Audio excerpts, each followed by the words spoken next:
Bismillahirrahmanirrahim. Assalamu alaikum wa rahmatullahi ta'ala wa barakatuh. Je continue sur notre projet gestion de stock.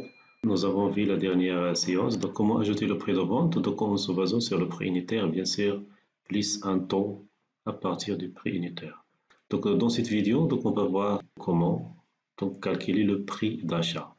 Donc, voilà, j'ai créé un petit fichier Excel donc, pour illustrer donc, la problématique et donc pour trouver la solution. Très bien. Donc voilà, si je lance ici mon petit fichier ici. Donc voilà, supposons que j'ai une quantité, par exemple, j'ai bien sûr acheté une quantité initiale de, par exemple, d'un produit de clavier USB. Donc j'ai acheté par exemple 100 unités, voilà, donc avec un prix de 50 dirhams par exemple, voilà. Donc voilà, donc le champ ici multiplication de quantité fois prix unitaire. Donc par exemple aujourd'hui, à un moment donné, j'ai acheté une nouvelle quantité. Donc, par exemple, 150, mais avec un autre prix. C'est pas 50, j'ai acheté par exemple avec 45. Très bien. Donc, quel est le prix unitaire pour notre produit clavier USB? Donc, comment le calculer? Très bien. Donc, tout simplement, je vais utiliser une méthode qui s'appelle donc CAMP ou le coût unitaire moyen pondéré. Donc, cette méthode, donc voilà, je vais classer ici. Donc, cette méthode qui s'appelle CAMP ou le coût unitaire moyen pondéré, donc ça veut dire est égal à la valeur de stock initial. Donc, je vais calculer la valeur de stock initial automatiquement, c'est la quantité pour le stock disponible initial qui se trouve déjà donc avant d'acheter la nouvelle quantité. Donc, et voilà la valeur de la nouvelle entrée, automatiquement la quantité du stock pour le prix unitaire, et divisé sur la somme des quantités. Donc voilà, tout simplement je vais mettre ici donc la somme des quantités, donc cette quantité plus celle-là, très bien. Et qu'est-ce que je vais mettre ici? Donc voilà, donc le prix unitaire est égal à la valeur du stock initial, donc est égal à cette valeur, plus la valeur de la nouvelle quantité entrée, donc celle-là, divisé sur la somme des quantités, donc est égal à,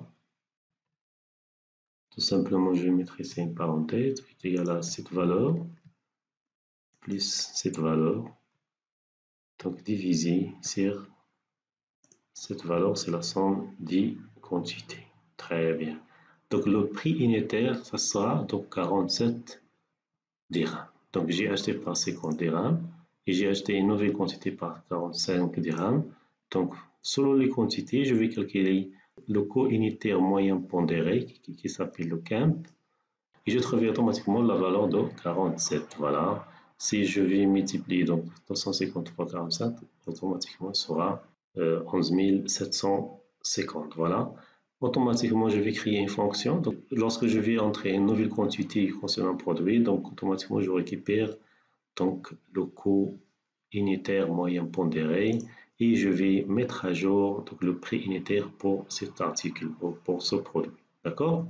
Donc voilà, je reviens sur ma base de données, donc sur le code VBA, et je vais donc ajouter donc, la fonction qui permet de calculer donc, le CAMP, le coût unitaire moyen pondéré. Donc à chaque ajout d'une nouvelle quantité, donc, je vais calculer donc, le prix unitaire ou le prix d'achat. Donc voilà, donc, je lance ma base de données. Donc voilà, je passe ici en mode création. Très bien. Et voilà, donc voilà, je passe ici sur Visual Basic. Donc sur module, tout simplement je vais ajouter un nouveau module. Voilà, enregistrer. Je vais mettre, très bien, je vais mettre par exemple le module 03. Très bien. Donc voilà, ici je vais donc calculer donc le coût. Donc voilà, donc ici je vais mettre ici, donc je vais calculer donc le coût. Donc voilà, donc le coût unitaire, donc moyen, donc pondéré, ou ce qu'on appelle donc le CAMP. Très bien. Voilà, je vais mettre ici donc public fonction, donc tout simplement je vais mettre CAMP. Avec cette fonction, donc il va accepter comme paramètre, tout simplement je vais mettre ici ID produit, donc as integer. Donc voilà, donc la quantité en entrée, donc as integer, et ensuite donc voilà, donc le prix, donc entrée, donc as single par exemple. Très bien. Automatiquement il va retourner un réel, ça veut dire 5. Donc voilà, ici je déclare quelques variables ici, donc lim, donc voilà, quantité, donc le stock initial, donc je vais récupérer bien sûr la quantité du stock initial, donc as integer.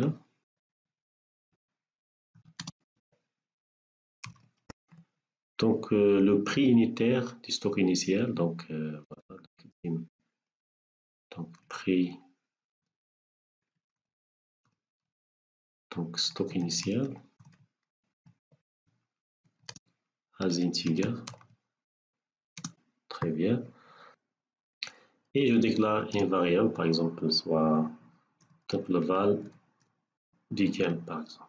Très bien, as 5. Très bien. Donc, automatiquement, je vais chercher la valeur des quantités stock initiales. Donc, en utilisant la fonction dLookup. Très bien. Donc, la quantité stock, je pense, c'est. Donc, je cherche donc, le champ quantité stock. Donc, de la table produit. Voilà. Donc, avec la contrainte, donc, ID produit est égal à l'ID produit passé en paramètre. ID produit. Très bien. Si aucune valeur est retournée, donc il va retourner nul. Donc la valeur nulle pose un problème avec ce code. Voilà, je vais mettre tout simplement NZ. Si la valeur est nulle, je vais retourner automatiquement 0. Voilà, c'est la même chose pour récupérer donc le prix stock init. Donc ici, je vais mettre ici donc le prix unitaire. Très bien. Et voilà. Voilà. Donc val. Très bien. Donc la valeur du coût unitaire moyen pondéré. Donc nous avons V, donc la formule CRXL, donc est égal à, donc voilà, donc la quantité stock init, pardon, donc est égal à, voilà, la quantité stock initial, donc multiplié fois le prix du stock initial, le prix unitaire bien sûr, donc plus donc la quantité entrée, donc multiplié fois le prix, le nouveau prix d'achat. Très bien. Le taux est divisé sur la somme des quantités, ça veut dire la quantité entrée plus la quantité, voilà, stock. Très bien. Donc voilà. Très bien. Très bien. Donc ensuite, je vais affecter tout simplement, voilà, la valeur de retour. Donc ici, donc val camp. Très bien. Donc voilà, je vais arrondir cette valeur de chiffres après la virgule. Voilà, je vais mettre tout simplement la fonction round. Très bien. Et je vais mettre ici val camp. Donc je vais mettre ici 2. Très bien. Voilà. Ensuite, je vais créer ici une petite fonction donc, qui va mettre à jour. Donc après chaque ajout d'une nouvelle quantité, donc automatiquement je vais mettre à jour le prix unitaire. Tout simplement, je vais utiliser une fonction ici. Donc voilà, donc par exemple public. Je vais mettre ici comme donc, commentaire ici. Donc updates. Donc voilà le prix unitaire.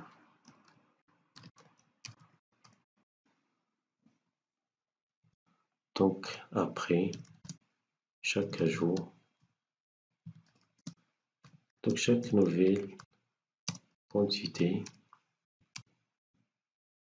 voilà, en 30. Très bien.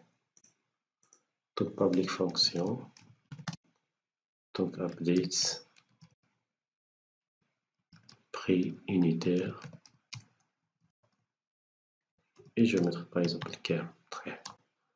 Donc la fonction, elle accepte deux paramètres. Le premier paramètre, c'est ID produit. Voilà, donc ID produit as integer. Et la valeur du coût unitaire moyen, c'est can, par exemple, as 5. Très bien. Donc voilà, donc je vais calculer bien sûr le coût unitaire moyen pondéré avec cette fonction, et je vais faire appel à la fonction update prix unitaire camp pour mettre à jour le prix unitaire dans la table produit. Très bien. Donc voilà, je déclare ici donc dmdb as database. Voilà, setDB est égal à queryons db. Voilà, à la fin, je vais mettre ici db.close et setDB est égal à nothing.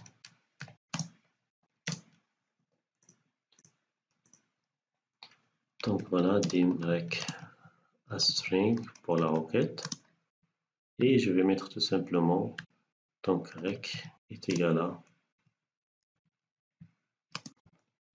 donc updates donc produit donc prix unitaire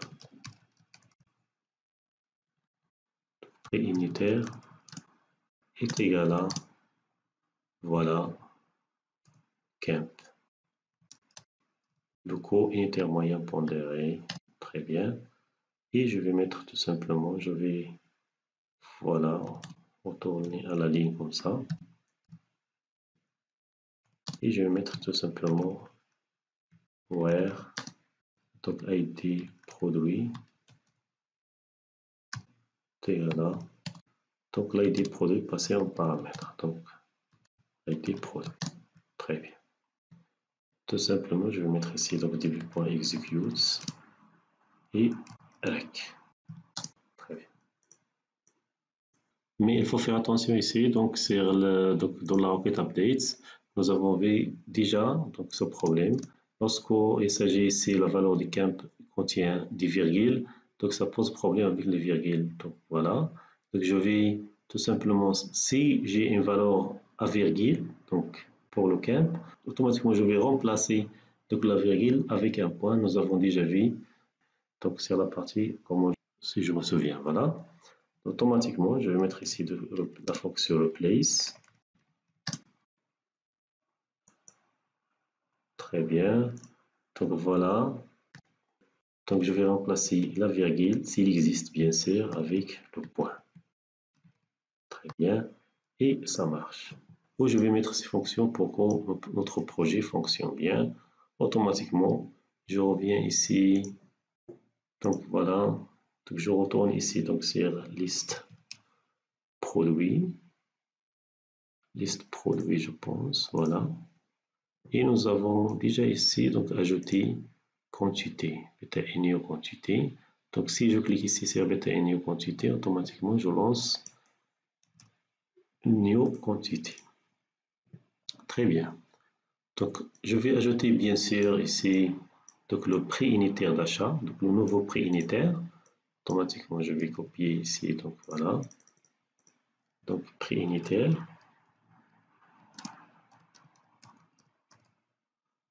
Très bien.